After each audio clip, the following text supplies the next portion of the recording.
যে কোনো আর্মেচার যদি এভাবে ড্যামেজ হয়ে যায় তাহলে এটা কিভাবে রিপেয়ার করতে হয় সবকিছু শেয়ার করব আজকের এই ভিডিওতে।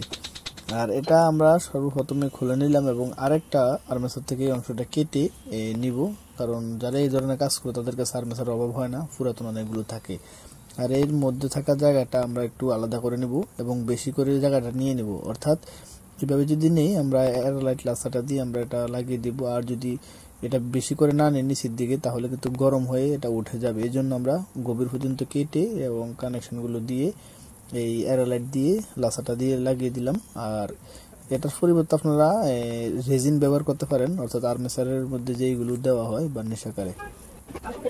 আমাদের কাজটা হয়ে গেল। আর আপনাদের এই ধরনের কাজ শিখতে চান, যে কোনো ধরনের ফ্যান, যে কোনো ধরনের মোটর, 3 পিস, মার পাম্প, সাবমার্সিবল, স্ট্যান্ড ফ্যান, যে কোনো ধরনের ফ্যান, ইজিবেকের মোটর, চার্জার, কন্ট্রোলার অথবা ডিজিটাল স্কেল বা ইন্ডাকশন কুকার, এই যে রাইস কুকার হাবিজাবি যা আছে, ফ্রিজ, এসি, বিস্তারিত এই কাজগুলো যারা শিখতে চান তারা অবশ্যই আমাদের ইউটিউব চ্যানেলটি ফলো করুন এবং আমাদের চাইলে সরাসরি আমাদের কাছে এসেও শিখতে পারেন।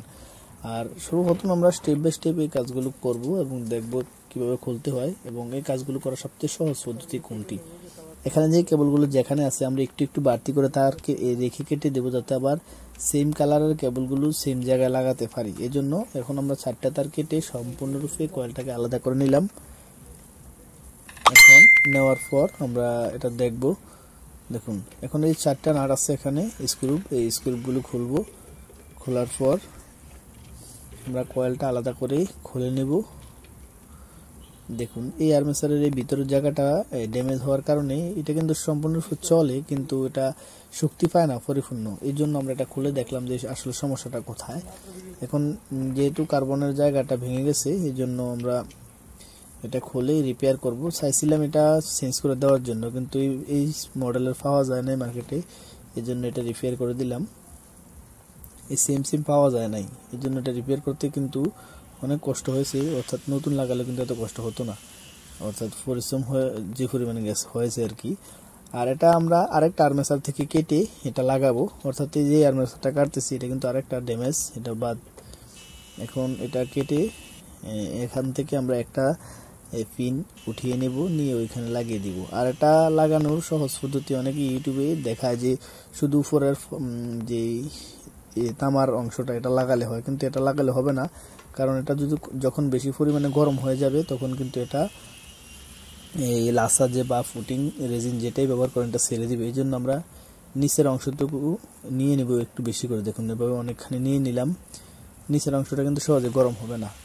যাই হোক এখন আমরা গ্রাইন্ডার দিয়ে এগুলোকে কেটে সুন্দর করে 3-4 মিলি পরিমাণ বাড়তি নিয়ে নেব এবং এই জায়গাটা 3 থেকে 3 মিলির পরিমাণ বা 4 মিলি পরিমাণ গভীর করে নিব। এটা গভীর করে নেওয়ার একমাত্র কারণ হলো যাতে এটা গরম হতে না পারে, আর গরম হলে যাতে গভীর পর্যন্ত যেতে না পারে। যদি আমরা উপর দিয়ে শুধু একটু করে লাগিয়ে দিতাম এই পিনটা তাহলে কিন্তু গরম হয়ে এটা উঠে যেত। আসলে যারা এই কাজ করেন তারা অবশ্যই বুঝতে পারতেছেন আমি কি বলতেছি। দেখুন আমাদের কাজটা হয়ে গেল, এখন আমরা লাসা দিব। দেখুন এখানে আমরা রেজিন ব্যবহার করতে পারতাম, কিন্তু সবার কাছে রেজিন থাকে না, আমার কাছে অবশ্যই আছে যে আর্মেচারের কয়েলের মধ্যে যেগুলো ব্যবহার করা হয়। এখন আমরা শুধু এয়ারলাইট দিলাম। এই লাসাটা যে কোনো ইলেকট্রিক্যাল যে জায়গায় মোটরের মাল বিক্রি করা হয় এখানে পাবেন, বা হার্ডওয়্যার ওই আইটেমটা পেতে পারেন। এই জন্য আমরা এটা লাগিয়ে দিব এখন। যাই হোক এখন এটা আমরা লাগিয়ে দিলাম, দেখলেন।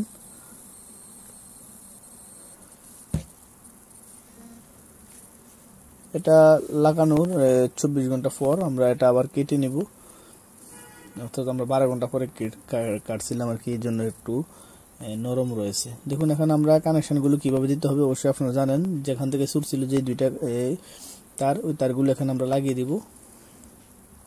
লাগানোর পর কানেকশনটা ঠিক সেম জায়গায় আবার দিয়ে দেবো। এটা অবশ্যই আপনারা পারবেন, শুধু যেটা পারবেন না সেটা হলো যে এই পিনটা কিভাবে ম্যানেজ করে লাগাবেন। এটা ম্যানেজ করে লাগানোর একমাত্র পদ্ধতি কিন্তু এটাই, আমি যেটা দেখাইলাম। এখানে রেজিন ব্যবহার করতে পারেন অথবা এই এয়ারলাইট লাসাটা ব্যবহার করতে পারেন। আর অবশ্যই এখানে গ্রাইন্ডার দিয়ে ঘষে এটা সমান করে দিতে হবে, যাতে কার্বনের এখানে প্রেসার বেশি না পড়ে। সমান করে সিরিজ পেপার দিয়ে ভালোভাবে ঘষে নিতে হবে। আমরা ভালোভাবে ঘষে নিলাম, ঘষার পর এটা আমরা যেভাবে ছিল ঠিক সেমভাবে লাগিয়ে দেব।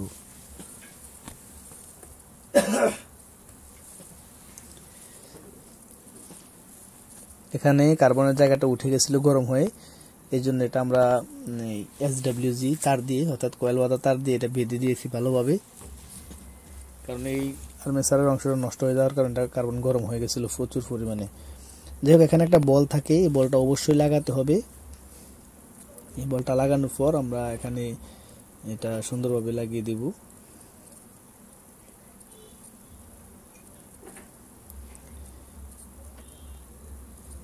এখন আমরা নাটগুলো টাইট দিয়ে দিব। আসলে এখানে আর দেখানোর মতো বেশি কিছু নাই। আর আমরা এই কাজগুলো কিন্তু প্রতিনিয়ত প্রচুর পরিমাণে করি, আর একই কাজ বারবার দেখানো এটা কিন্তু খারাপ দেখা যায়। আমরা ব্লেন্ডারের এই ধরনের ব্লেন্ডারের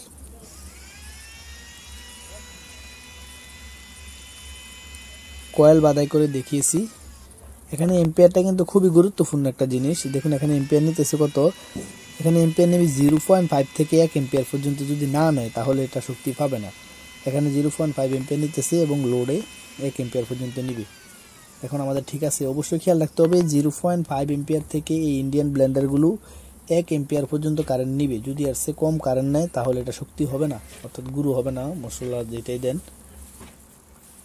এখন দেখুন আমরা তারগুলো রেখেছিলাম যেটা যেখানে, এখানে একটু একটু অংশ রেখেছি, এর জন্য আমরা সেম কালার দেখে দেখে লাগিয়ে দেব যাতে আমাদের কষ্ট না হয়। এর জন্য আমরা একটু একটু বাড়তি রাখছিলাম। আর এখানে কালো তারটা এখান থেকে তুলছিলাম, এই জন্য বাড়তি সবগুলো খোলার প্রয়োজন নাই।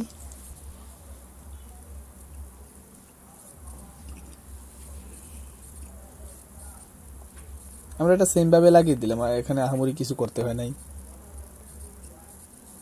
এটাও ভালো ছিল। আর এই ধরনের ব্লেন্ডারের কয়েল কিন্তু আমাদের ইউটিউব চ্যানেলে দেওয়া আছে, কিভাবে কয়েল বাদাই করতে হয় একেবারে A to Z বিস্তারিত। আর যারা এই ধরনের কাজ শিখতে চান অবশ্যই আমাদের সাথে থাকুন, আমাদের ইউটিউব চ্যানেলে দেখে দেখে কাজ শিখুন। এবং যারা একেবারে নতুন চাইলে আমাদের কাছে সরাসরি এসে এই কাজগুলো ট্রেনিং নিতে পারেন, একেবারে গ্যারান্টি সহকারে হাতে কলমে আমাদের সাথে থেকে। যাই হোক, আমাদের কাজগুলো শেষ, একেবারে এই সিম্পলভাবে কাজটা হয়ে গেল।